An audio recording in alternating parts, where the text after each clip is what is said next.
Hello everyone, my name is Ankush and I welcome you all to become English champion YouTube channel. तो आज इस video में हम पढ़ेंगे गुलिवर्स ट्रैवल। तो आपने ये कहानी सुनी होगी बहुत बार। तो ये जो स्टोरी है, ये स्टोरी मैंने ली है क्लास 5th की स्टोरी। तो इसको हम इंग्लिश में पढ़ेंगे और इस स्टोरी के अंदर काफ़ी अच्छे स्ट्रक्चर्स यूज़ हुए हैं, वोकैब यूज़ हुई है और इंग्लिश का जो लेवल है वो थोड़ा एडवांस्ड लेवल है। तो चलिए इसको रीड करते हैं और अपनी इंग्लिश को इम्प्रूव करते हैं। और आप में से कोई भी अगर इंटरेस्टेड है मेरे इंग्लिश कोर्स को ज्वाइन करने के लिए तो आप बिकम इंग्लिश चैंपियन ऐप को डाउनलोड कर सकते हैं। लिंक मैंने आपको नीचे डिस्क्रिप्शन बॉक्स में दे दिया, या फिर आप मेरे ऐप को डाउनलोड कर सकते हैं प्ले स्टोर से। ऐप का नाम है बिकम इंग्लिश चैंपियन, जिसमें मैंने आपको बेसिक से लेकर एडवांस्ड लेवल तक बिल्कुल स्टेप बाय स्टेप इंग्लिश को सिखाया विद मोर देन 600 वीडियोज़ में।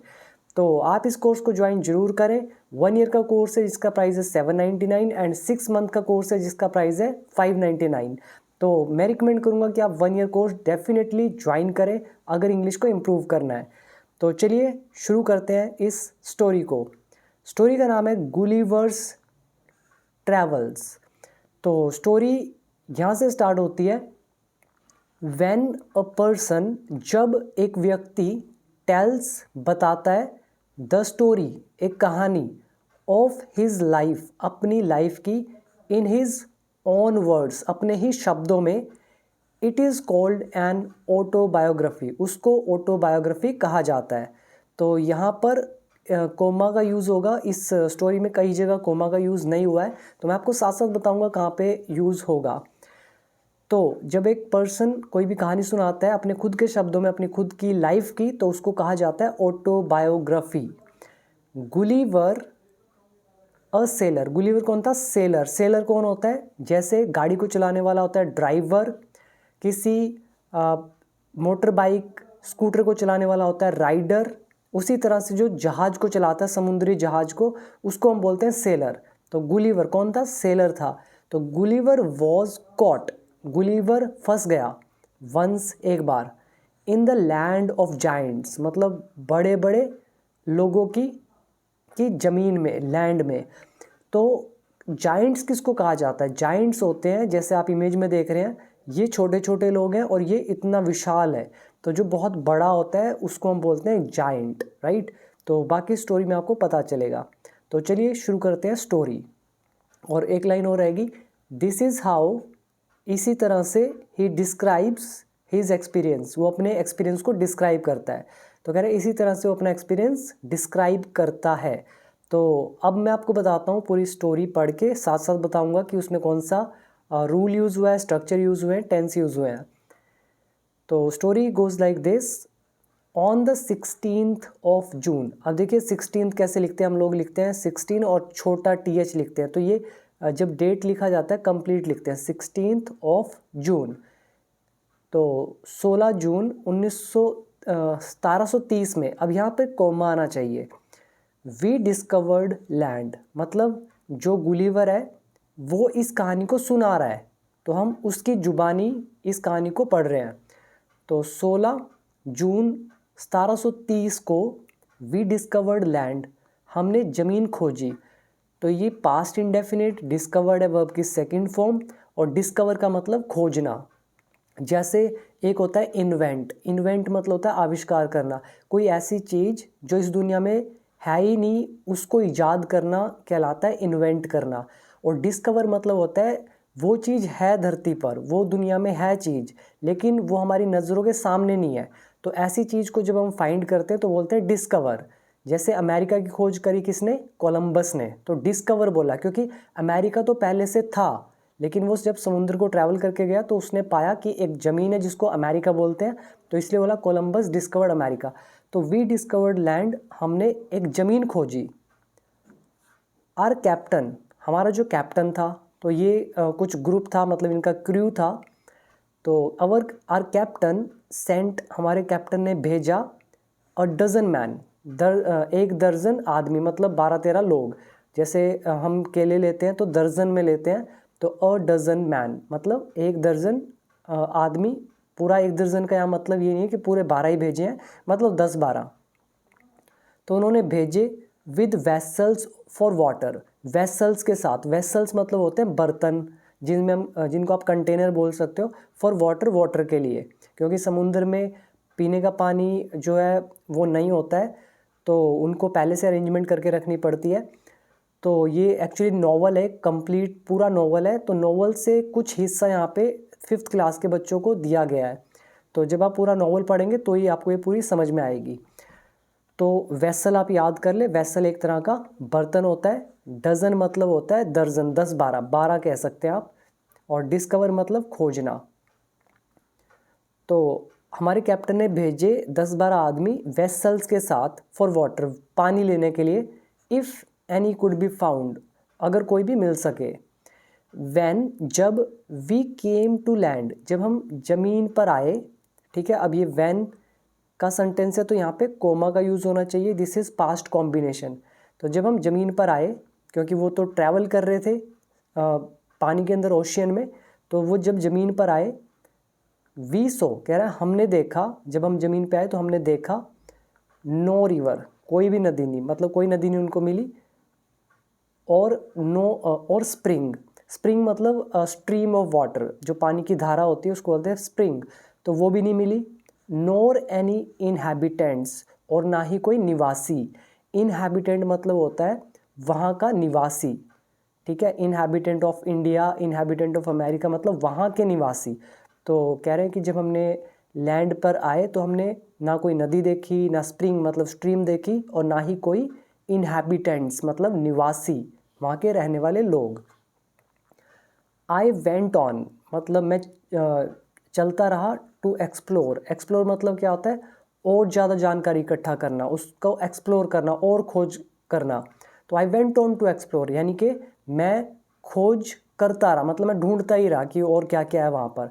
तो गो ऑन, ठीक है, गो ऑन पास्ट में वेंट ऑन, जिसको आप बोलते हैं कीप ऑन। आप ऐसे भी बोल सकते थे कि आई केप्ट ऑन एक्सप्लोरिंग, मैं एक्सप्लोर करता रहा। द कंट्री वॉज बैरन, जो देश था, जो कंट्री थी, वॉज बैरन, वो बंजर थी। बंजर भूमि होती है, बैरन मतलब जहाँ पे कोई भी फसल नहीं उगती है, बैरन। एंड रॉकी, और पथरीली थी। तो ये वर्ड आप याद करें। बैरन इज़ बंजर, इनहैबिटेंट मतलब वहाँ के निवासी, एक्सप्लोर करना मतलब खोज करना, जैसे हमारे साइंटिस्ट स्पेस को यानी कि अंतरिक्ष को और ज़्यादा खोज रहे कि वहाँ पे और क्या क्या है, तो एक्सप्लोर करना। और रॉकी मतलब किसी का नाम नहीं है रॉकी यहाँ पे। रॉक मतलब होती है चट्टान, और रॉकी मतलब पथरीले।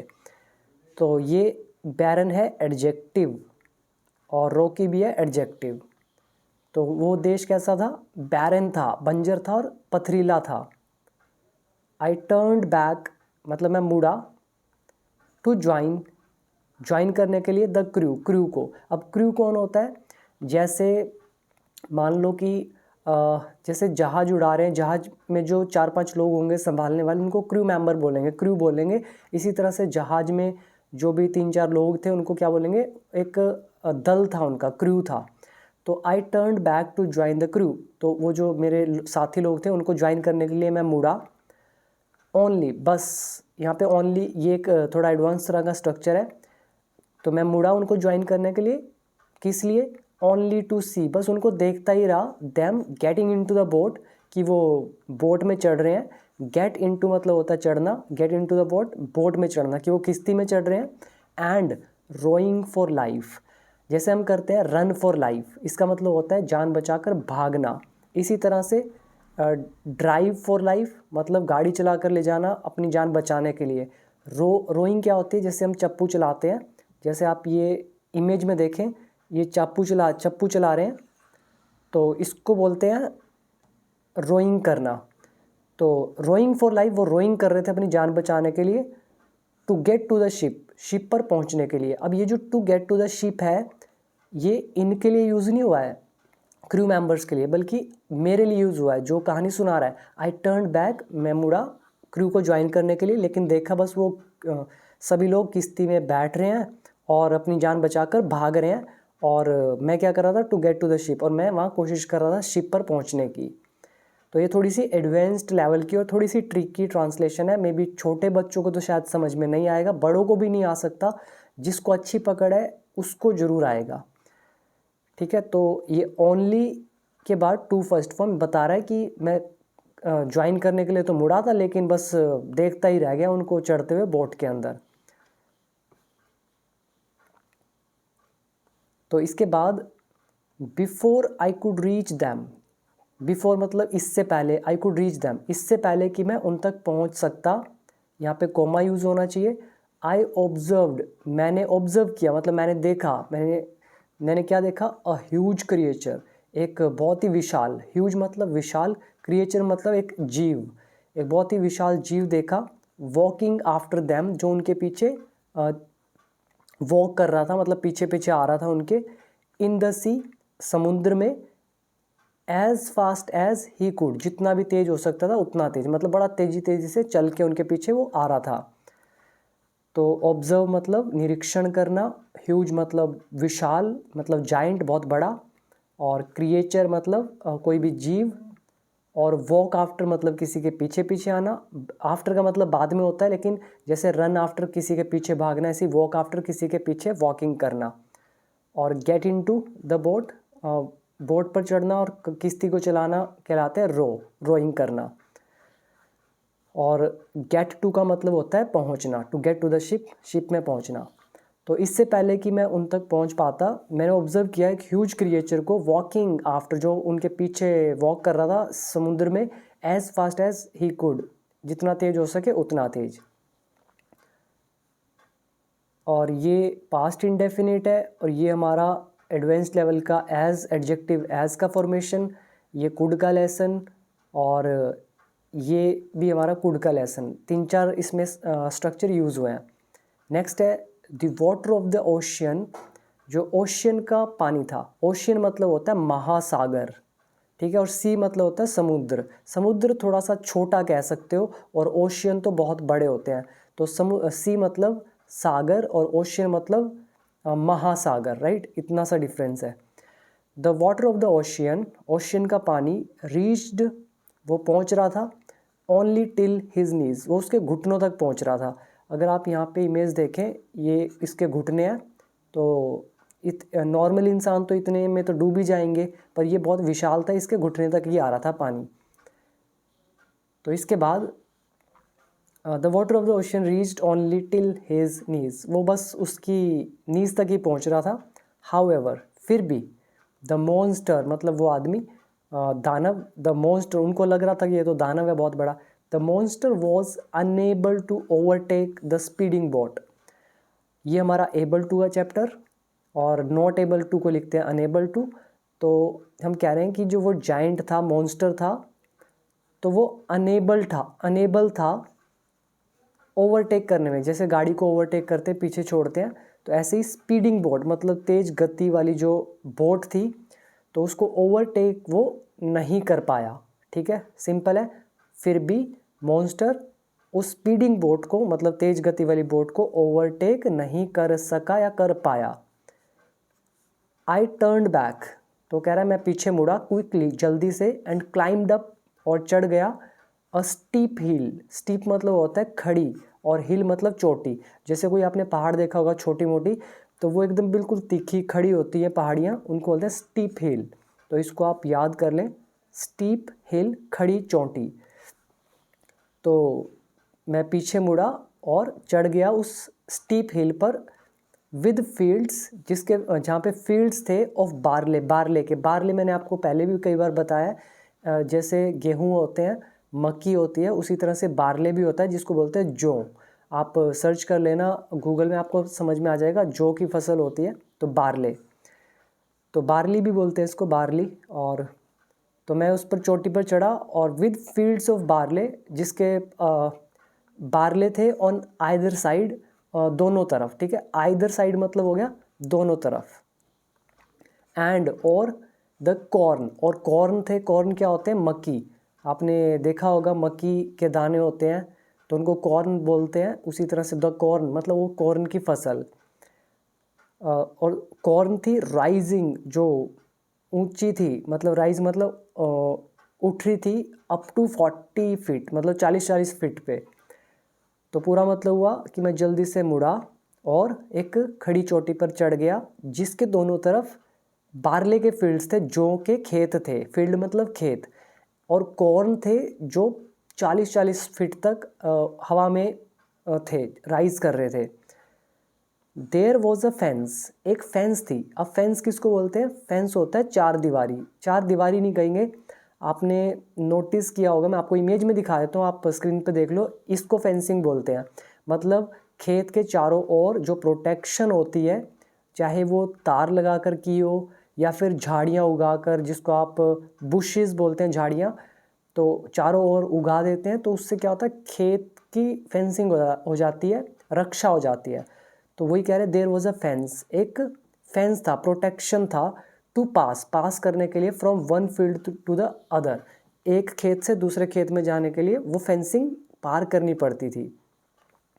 तो फेंसिंग, राइट, फेंसिंग एक नाउन है और फेंस यहाँ पे सिंपल यूज़ कर रहे हैं एक नाउन की तरह। फेंसिंग एक गेम का नाम भी है, तो इसमें आप वर्ड फटाफट याद कर ले। Speeding car, speeding boat, speeding train, मतलब तेज़ चलती हुई कोई भी चीज़। टर्न बैक मतलब मुड़ना, मॉन्स्टर मतलब दानव, और ओवरटेक मतलब पीछे छोड़ना, क्लाइंब अप मतलब चढ़ना, फील्ड मतलब खेत, बार्ली मतलब जौ की फसल, आइदर साइड मतलब दोनों तरफ, कॉर्न मतलब जो जिनको आप छल्ली बोलते हैं या फिर कई लोग कुकड़ी बोलते हैं, अलग अलग है हर जगह। और फेंस मतलब जो प्रोटेक्टिव वॉल कहो या कुछ भी कहो, रक्षा करने के लिए। तो वो थी।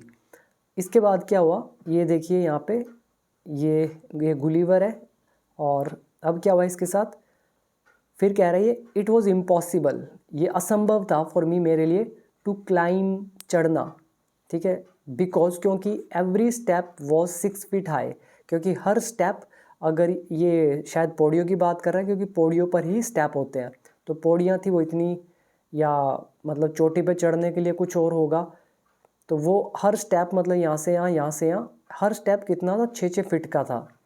तो इसको कह रहे हैं इम्पॉसिबल था मेरे लिए उस पर चढ़ना, क्योंकि हर स्टेप 6-6 फीट का था। I was trying to find a gap, तो मैं एक गैप खोजने की कोशिश कर रहा था, इन द हैज, हैज में, हैज किसको बोलते हैं, जो अभी मैंने आपको बताया, बाड़ा बोलते हैं, बाड़ा, ठीक है। जैसे मान लो आपने किसी गार्डन में देखा होगा, जो चारों तरफ जो प्रोटेक्शन लगाई जाती है वो झाड़ियों की होती है। आप स्क्रीन में, लैपटॉप में देखिए स्क्रीन पर अपनी, कि आपको ये दिख रही होगी ग्रीन ग्रीन चारों तरफ, इसको हम हैज बोलते हैं, राइट। ये वर्ड आप याद करें, हैज, इसको हैज बोलते हैं। तो वो क्या कर रहा था, कह रहा है कि मैं कोशिश कर रहा था फाइंड करने की एक गैप, की मुझे एक जगह मिल जाए हैज में से, मतलब उस झाड़ियों में से। व्हेन, तो जब मैं ये कर रहा था, कोशिश कर रहा था गैप फाइंड करने की, तब जब क्या हुआ, आई डिस्कवर्ड, मैंने पाया, वन ऑफ द इनहैबिटेंट्स, जो वो निवासी लोग थे वहाँ के इनहैबिटेंट्स, उनमें से एक, one of the inhabitants, in the next field, मतलब अगले खेत में, वॉकिंग, वो चल रहा था, टूवर्ड्स द फेंस, फेंस की तरफ, मतलब वो उसी की तरफ आ रहा था, क्योंकि वो तो फेंस के पास खड़ा था, तो वो उसको क्रॉस करने की कोशिश कर रहा था, तो वो उसने देखा एक बंदा उसी की तरफ आ रहा था। He was of the same size, वो सेम साइज का था, एज, जैसा कि, द क्रिएचर, वो क्रिएचर था, चेजिंग द बोट, जो बोट को चेज कर रहा था, ठीक है। He was of the same size, वो उतने ही साइज का था, एज, जैसे कि, द क्रिएचर, उस जीव की तरह, चेजिंग, जो पीछा कर रहा था बोट का। चेज मतलब पीछा करना, फेंस आपको मैंने बता दिया, इनहैबिटेंट, निवासी, गैप मतलब एक छोटी सी जगह, और बाकी सिंपल है। और टेंस कौन कौन से, इट वॉज इम्पॉसिबल, ये है हमारा सिंपल नाउन एडजेक्टिव का चैप्टर, लेसन नंबर 45 पार्ट 1 का। और बिकॉज करके ये एक और सेंटेंस है, ये भी अगेन लेसन 45 का है। आई वॉज ट्राइंग, ये पास्ट कंटिन्यूस है, उसके बाद व्हेन से जोड़ दिया, तो ये हमारा कॉम्बिनेशन बन गया, पास्ट कॉम्बिनेशन। और he was of the same size, again lesson 45 adjective noun वाला। तो कोर्स के अंदर मैंने सारी चीज़ें आपको बता रखी है। जो भी मेरे चैनल पर न्यू है, अगर इस वीडियो को पहली बार देख रहे हैं, तो आप कोर्स को डेफिनेटली ज्वाइन कीजिएगा, आपको हर चीज़ समझ में आएगी 100%। तो इसके बाद I was struck with utmost fear, कह रहे कि जो मैं भर गया था एक तरह से अटमोस्ट फियर, अटमोस्ट मतलब होता है एक्सट्रीम, कोई भी बहुत ही ज़्यादा लेवल पर हो, तो एक्सट्रीम फियर मतलब बहुत ज़्यादा डर से मैं भर गया था। एंड एस्टोनिशमेंट, और एस्टोनिशमेंट से मतलब होता है जब आप बहुत ही ज़्यादा सरप्राइज्ड हो जाते हैं, आश्चर्यचकित हो जाते हैं, सरप्राइज्ड, तो उसी को बोलते हैं एस्टोनिशमेंट। तो कह रहे हैं कि मैं अटमोस्ट फियर मतलब बहुत ज़्यादा डर भी और बहुत ज़्यादा आश्चर्य भी, ये दोनों से मैं डर गया था, भर गया था मेरे अंदर। एंड और रैन, और मैं भागा, टू हाइड माई सेल्फ, खुद को छुपाने के लिए, क्योंकि वो जाइंट उसकी तरफ आ रहा था। He called in a voice, तो उसने पुकारा आवाज़ में, in a voice much louder than a trumpet. Trumpet एक इंस्ट्रूमेंट होता है, जैसे तबला, पियानो, गिटार, ऐसी ट्रम्पेट होता है, इमेज में देख लीजिए। तो ही कॉल्ड मतलब वो इतनी एक ऐसी आवाज़ में बोला, मच लाउडर जो कहीं ज़्यादा थी एक ट्रम्पेट से, ठीक है, इस इंस्ट्रूमेंट से भी ज़्यादा थी। तो पास्ट इंडेफिनिट आगे, इट साउंडेड लाइक थंडर, जैसे जो बिजली कड़कती है, गड़गड़ाहट होती है, तो इट साउंडेड लाइक थंडर मतलब थंडर की तरह थी, गड़गड़ाहट की तरह थी। 7 मॉन्स्टर्स, कह रहे हैं 7 मॉन्स्टर्स, 7 मॉन्स्टर्स लाइक हिम, उसके जैसे, केम टूवर्ड्स द फील्ड, वो खेत की तरफ आए। कौन से खेत? रेडी, जो तैयार थे, टू रीप, ठीक है, मतलब खेत की तरफ आए, रेडी मतलब वो लोग तैयार थे, टू रीप द कॉर्न, वो जो कॉर्न है, जो छल्ली होती है, उसको रीप करने के लिए, रीप मतलब होता है काटना, ठीक है, रीप इज काटना। तो 7 मॉन्स्टर जो थे वो उसकी तरफ आए, कॉर्न को काटने के लिए, मतलब तैयार थे। अब आप इसके हाथ में ये देख रहे होंगे, ये एक टूल है, तो इसके बारे में अभी पढ़ते हैं। सो आगे लिखा है दे कैरिड, तो उन्होंने ले रखे थे, कैरी जैसे मैं बोलता हूँ I was carrying a laptop, मैंने लैपटॉप उठाया हुआ था, और आई कैरिड अ लैपटॉप, मैंने उठाया हुआ था। सेम, दे कैरिड अ रीपिंग हुक, उन्होंने एक काटने वाला, रीपिंग मतलब हो गया काटने वाला, ये एक एडजेक्टिव का काम कर रहा है, हुक एक नाउन का। तो एक हुक, हुक जैसे आपने देखा है इस टाइप का होता है हुक, इसी तरह से अगर आप ये इमेज देखें तो ये हुक है, तो ये रीपिंग हुक मतलब काटने वाला एक टूल है। तो दे carried a reaping hook which was very big, तो उन्होंने एक काटने वाला हुक ले रखा था जो बहुत बड़ा था। वैन, जब, वन ऑफ द रीपर्स मतलब जब काटने वालों में से एक, रीपर्स हो गए काटने वाले, तो वैन जब, वन ऑफ द रीपर्स काटने वालों में से एक, अप्रोच्ड जब पहुंचा, वेयर जहाँ पे, आई ले हिडन जहाँ पर मैं छिपकर लेटा हुआ था, तो यहाँ पे कोमा आना चाहिए। उसके बाद आई स्क्रीम्ड, तो मैं चीखा, as loud as I could, जितना ज़ोर से हो सकता था उतना। तो पूरा मतलब हुआ कि जब एक रीपर्स काटने वालों में से एक जब आया जहाँ पे मैं लेटा हुआ था छिपकर, तो वहाँ पे मैं चीखा बड़ा जोर के, जितना भी तेज हो सकता था उतना। तो ये अगेन एज लाउड एज। और ले का मतलब, लाई मतलब लेटना, लाई की सेकंड फॉर्म ले, लेटना, और हिडन, ले हिडन मतलब छिपा हुआ था, लेटा हुआ था। और रीपर्स हो गए काटने वाले, रीपिंग हुक हो गया काटने वाला हुक, तो यहाँ पे रीपिंग एडजेक्टिव है, और ये रीपर्स नाउन है, और रीप यहाँ पे वर्ब है। तो ये अच्छी नॉलेज आपको होनी चाहिए, ये वर्ब, ये एडजेक्टिव और ये नाउन। तो इसके बाद अब क्या हुआ, द क्रिएचर, ये जो क्रिएचर था जीव, स्टॉप्ड रीपिंग, इसने रीप करना छोड़ दिया, स्टॉप कर दिया। उसके बाद क्या किया, पिक्ड मी अप, और मुझे उठाया।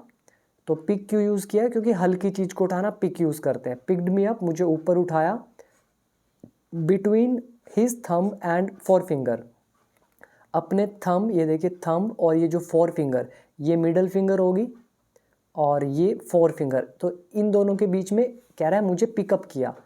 तो the creature stopped reaping, picked me up between his thumb and, इसको थंब बोलेंगे, बी साइलेंट होगा, थंब एंड फोर फिंगर में उठाया, एंड और brought me close to his eyes, और अपनी आंखों के पास लेके गया। ये देखिए अपनी आंखों के पास उसको लेकर गया। तो ब्रिंग इज लाना, ब्रिंग ब्रॉट ब्रॉट। उसके बाद 60 फीट अबव द ग्राउंड, मतलब ग्राउंड से 60 फीट ऊंचा। तो ये काफ़ी ऊंचाई पर इसको उठा लिया। ही लुक्ड एट मी, उसने मेरी तरफ देखा, विद क्यूरियोसिटी, जिज्ञासा से। क्यूरियोसिटी मतलब होता है कुछ जानने की जो अंदर तड़प होती है, इच्छा होती है, उसको बोलते हैं जिज्ञासा यानी कि क्यूरियोसिटी। तो ही लुक्ड एट मी, उसने मेरी तरफ देखा विद क्यूरियोसिटी, बड़ी जिज्ञासा से, एंड और ब्लू माई हेयर असाइड। अब ये देखिए, ये एक लेसन आता है, जैसे हम बोलते हैं कि उसने धक्का मार के गेट खोल दिया, हम बोलेंगे ही पुश्ड द डोर ओपन। ऐसे ही उसने पानी गिर कर फर्श धो दिया, तो ऐसे ही लिखा है कि उसने फूंक मारकर उसके बालों को साइड कर दिया, ठीक है, ब्लो असाइड। तो ये भी एक तरह का एडवांस स्ट्रक्चर है।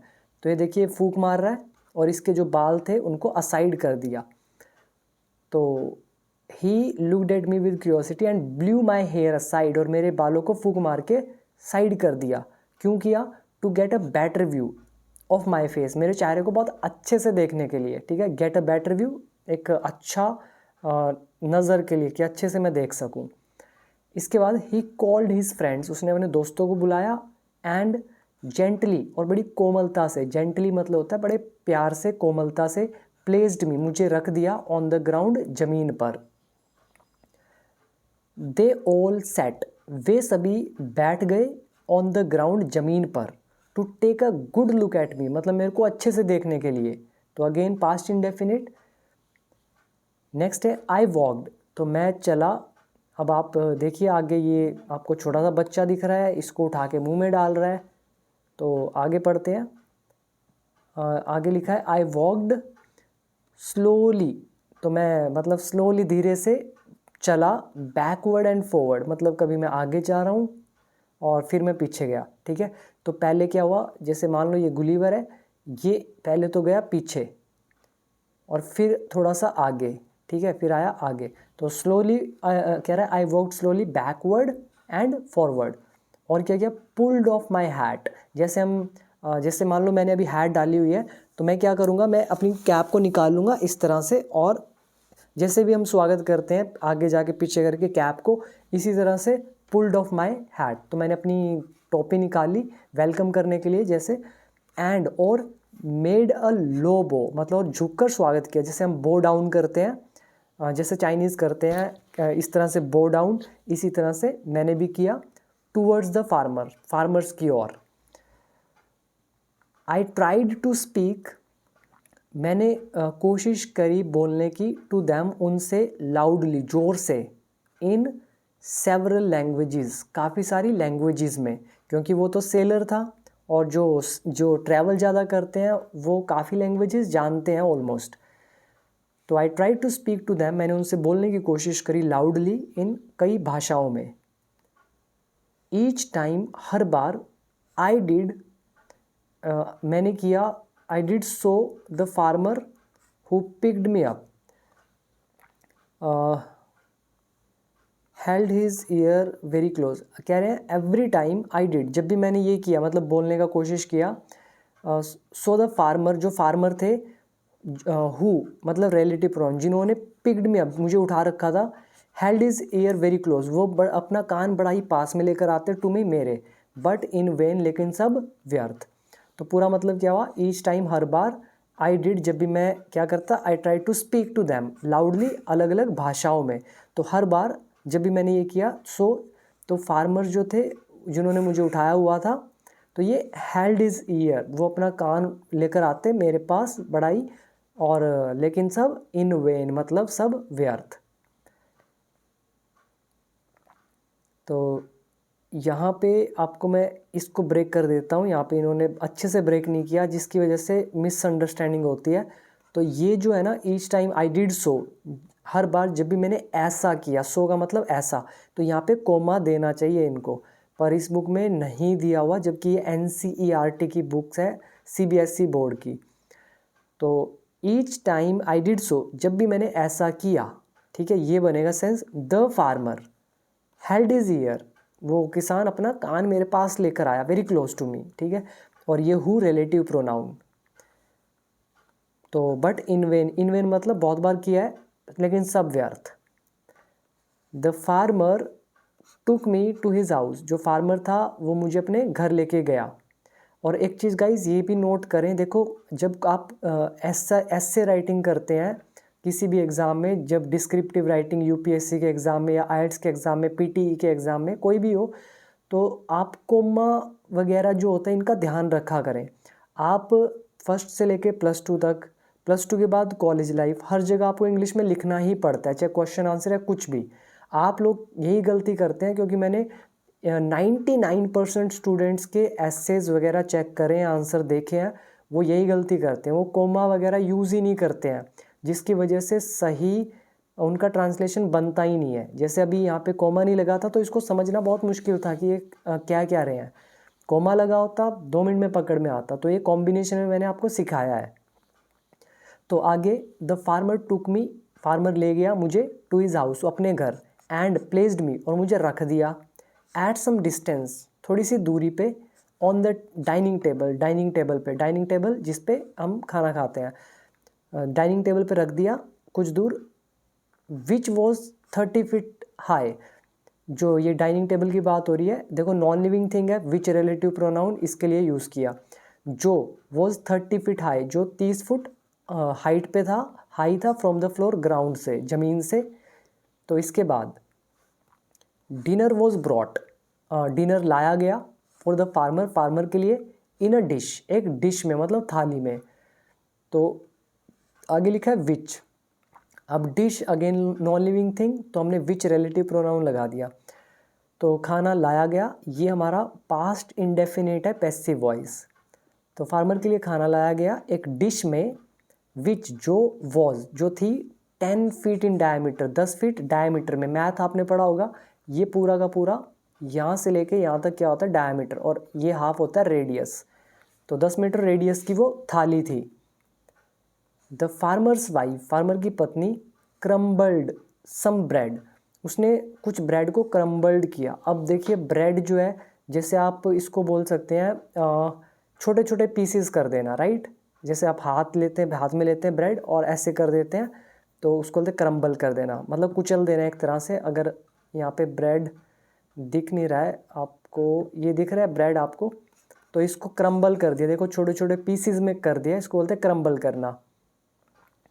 तो द फार्मर्स वाइफ, फार्मर की वाइफ ने क्रम्बल कर दिया कुछ ब्रेड को, एंड प्लेस्ड इट, और इसको रख दिया, बिफोर मी, मेरे सामने, ठीक है, मेरे आगे, in the middle of the dinner, मतलब डिनर के बीच में। अब यहाँ पे कोमा लगना चाहिए। आई हर्ड अ नॉइस, मैंने एक नॉइस सुनी, बिहाइंड मी, मेरे पीछे से। It was the purring of a cat, वो कैट की पुरिंग थी। पुरिंग मतलब क्या होता है, जैसे डॉग बार करते हैं, उसी तरह से जो कैट की आवाज़ होती है उसको बोलते हैं पुर करना। जैसे स्नेक करते हैं हिज, HIS, जो डोंकी होते हैं वो करते हैं ब्रे, काऊ करती है मू, MOO।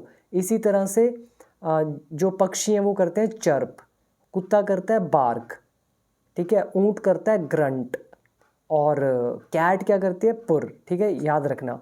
तो it was the purring of a cat, ये कैट की पुरिंग थी, मतलब आवाज़ थी। That was 10 times larger than an ox, जो कि ऑक्स से 10 गुना ज़्यादा थी, ठीक है। यहाँ पे मैं थोड़ा ये कहूँगा कि ये जो कैट है ना, इसके बारे में कह रहे हैं। तो इट वॉज द पुरिंग, जो ये नॉइस की बात कर रहे हैं वो कैट की थी, और कैट कौन सी, जो कि 10 गुना बड़ी थी एक ऑक्स से, ठीक है। ऑक्स, काऊ और ऑक्स आपको पता है, तो उससे 10 गुना ज़्यादा बड़ी थी वो बिल्ली। अब क्या हुआ, the farmer's wife was stroking him, जो फार्मर की वाइफ थी वो उसको स्ट्रोक कर रही थी। अब स्ट्रोक क्या होता है, आप कुत्ते बिल्ली को क्या करते हैं, उनके ऊपर हाथ फेरते हैं तो सहलाते हैं, उसको ही बोलते हैं स्ट्रोक करना। इसको याद करें, स्ट्रोक, ठीक है, स्ट्रोक। और पुरिंग ऑफ अ कैट, बिल्ली की आवाज़, क्रम्बल इज, उसके छोटे छोटे टुकड़े कर देना। और आई थिंक बाकी सिंपल है, आगे पढ़ते हैं। तो फार्मर की वाइफ स्ट्रोकिंग कर रही थी उसको, हिम को। Then enter the farmer's 1 year old son, फिर एंटर होता है फार्मर का 1 साल का बेटा, in the arms of a lady, एक लेडी की गोद में, ठीक है, आर्म्स मतलब गोद, in the arms of a lady, यहाँ पे अभी दिखाया था आपको। तो ये एक लेडी है जिसके आर्म मतलब हाथ में ये 1 साल का फार्मर का बेटा आता है। देन एंटर्ड, वो एंटर करता है। ऑन सीइंग मी, मुझे देखकर, ठीक है, ऑन सीइंग मी, मुझे देखकर। देखो ये कितनी बार मैंने आपको फॉर्मेशन कराई है कि सुनकर, देखकर, बोलकर, कुछ भी। तो ऑन सीइंग मी ये आधा सेंटेंस है, एक फ्रेज है, इसके बाद कोमा देना पड़ता है। तो मुझे देखकर द चाइल्ड ग्रैब्ड मी, उस बच्चे ने मुझे उठा लिया। ग्रैब मतलब होता है पकड़ना, ठीक है, उसने मुझे उठा लिया। फ्रॉम द टेबल, टेबल से। एंड और put my head into his mouth, और मेरा मुंह अपने, मतलब मेरा सर अपने मुंह में रख लिया। हेड और माउथ, इसमें भी बहुत लोगों को पता ही नहीं होता है हाउ माउथ और हेड होता क्या है। आपको इमेज से ही दिखाता हूँ। ये जो पूरा का पूरा है ना, इसको हेड बोलते हैं। बहुत लोगों को नहीं पता, क्योंकि मैंने जितने साल आज तक इंग्लिश पढ़ाई है तो पूछा है, लोग इसको ही कई बार माउथ बोल देते हैं। माउथ ये होता है, ठीक है। तो इसका हेड उसने अपने मुंह में रख लिया। तो ये जो है ऑन सीइंग मी, मुझे देखकर बच्चे ने मुझे पकड़ लिया, उठा लिया टेबल से, और अपना जो मेरा हेड था वो अपने माउथ में उसको रख दिया। पुट की सेकंड फॉर्म भी पुट ही होती है। I shouted so loudly that, मैं इतनी ज़ोर से चिल्लाया कि, ठीक है, ये हमारा सो एंड दैट का कॉम्बिनेशन है, कई लोग इसको भी पढ़ नहीं पाते हैं। तो आई शाउटेड सो लाउडली, ये हमारा टू और टू का लेसन भी होता है। टू और टू, TO और TOO, इसका एडवांस वर्जन है। तो I shouted so loudly that, मैं इतना तेज़ी से चिल्लाया कि the baby dropped me, baby ने मुझे गिरा दिया। अब इसके बाद ये कंडीशनल सेंटेंस यूज़ हुआ है यहाँ से यहाँ तक। कौन सा कंडीशनल है देख लेते हैं। I would have broken my neck, मतलब मेरी गर्दन टूट गई होती। देखो ये लॉन्ग पास्ट आ रहा है, मैंने आपको कंडीशनल सेंटेंस में कराया था कि लॉन्ग पास्ट में हम इफ़ के साथ लगाते हैं हैड प्लस वर्ब की थर्ड फॉर्म। जैसे इफ़ आई हैड स्टडीड, अगर मैं पढ़ा होता, आई वुड हैव पास्ड, मैं पास हो गया होता। इसी तरह से if the mother had not held her apron under मी, अगर मदर ने अपना एप्रन मेरे नीचे न रखा होता। एप्रन क्या होता है, आपने शेफ़ देखे होंगे, या फिर जो कोई भी खाना वगैरह बनाते हैं, उनका कपड़े गंदे ना हो जाएं तो वो एक एप्रन डालते हैं। तो वो नीचे था मेरे, तो कह रहे हैं अगर मदर ने वो ना रखा होता एप्रन मेरे नीचे, I would have broken my neck, मेरी गर्दन टूट गई होती। ठीक है, this is conditional type 3 sentence. Later, बाद में, शी पुट मी, उसने मुझे रख दिया, ऑन हर ऑन बेड, अपने खुद के बेड पर, एंड कवर्ड मी, और मुझे ढक दिया, with a clean white handkerchief, एक साफ सफ़ेद रुमाल में। हैंकरचीफ होता है रुमाल, स्पेलिंग याद कर लें, हैंकर डी साइलेंट है, हैंकर चीफ। इसके बाद I slept dreaming of my home, और ये देखिए नीचे आप देख रहे हैं ये रुमाल। तो आई स्लेप्ट, मैं सो गया, ड्रीमिंग, सपना लेते हुए, ऑफ माई होम, अपने घर का, माई वाइफ, अपनी पत्नी का, एंड माई चिल्ड्रन, और बच्चों का। तो ये जो आपने अभी पढ़ी स्टोरी, ये है adapted from Jonathan Swift's Gulliver's travel. ये जोनाथन स्विफ्ट्स है, उसकी जो गुलिवर्स ट्रैवल नॉवल है, एक नॉवल मतलब उपन्यास, उससे ये अडेप्ट किया गया है, मतलब लिया गया है। तो ये अडेप्ट मतलब किसी से लिया गया है। तो इस 5th क्लास की स्टोरी में बस ये इतनी ही दे रखी है स्टोरी, और पूरी नहीं है कहीं भी। तो अगर होती तो मैं आपको ज़रूर पढ़ाता। सो क्रियोसिटी तो अंदर पैदा होती है कि इसके बाद क्या हुआ, इसके बाद क्या हुआ, बट यहाँ पे मैं हेल्पलेस हूँ। तो आप नॉवल पढ़ सकते हैं इसके लिए, तो देख लीजिए बाकी, क्योंकि मेरा पर्पस आपको इंग्लिश सिखाना है, और इंग्लिश मैंने आपको पूरी सिखाई है अपने कोर्स में। तो अगर आप में से कोई भी ज्वाइन करना चाहते हैं तो आप डेफिनेटली ज्वाइन करें। और एक चीज़ और, कि अगर आप में से किसी ने मेरी पिछली वीडियोस नहीं देखी हैं वो भी ज़रूर देखें, यूट्यूब चैनल पर अवेलेबल है। बट जो मेन वीडियोस है इंग्लिश स्पीकिंग की, वो सारी कोर्स के अंदर ही मिलेंगी आपको। तो जो भी इंटरेस्टेड है वो मेरा 1 ईयर का कोर्स ज्वाइन ज़रूर और ज़रूर करें। ये मेरा प्रॉमिस है कि आपको इंग्लिश 100% आएगी, बस आपको ABC आना चाहिए। ठीक है, ABC वगैरह, डॉग, कैट, इस तरह के छोटे छोटे वर्ड पढ़ने आने चाहिए, इतना काफ़ी है। ABC भी आएगा तो भी काफ़ी है, क्योंकि मेरा कोर्स बिल्कुल बेसिक से होकर एडवांस्ड लेवल तक आपको लेके जाएगा, ये मेरी गारंटी है। बाकी आप डिसाइड करें आपको क्या करना है। तो स्टोरी कैसी लगी मुझे बताइएगा। अगर इन फ्यूचर मुझे इसके आगे का पार्ट मिला तो मैं लेकर आऊँगा, बट अभी मेरे पास इसके आगे का पार्ट नहीं है। आप नॉवल पढ़ सकते हैं गुलिवर्स ट्रैवल का, राइट। सो इसके बाद देखिए यहाँ पे ये ख़त्म हो जाता है। ये वर्ड आपको याद करने हैं तो आप कर सकते हैं। Thank you for giving your precious time. See you in the next video, and I recommend my 1-year course. Do enroll in it and get better result in your speaking career. Thank you.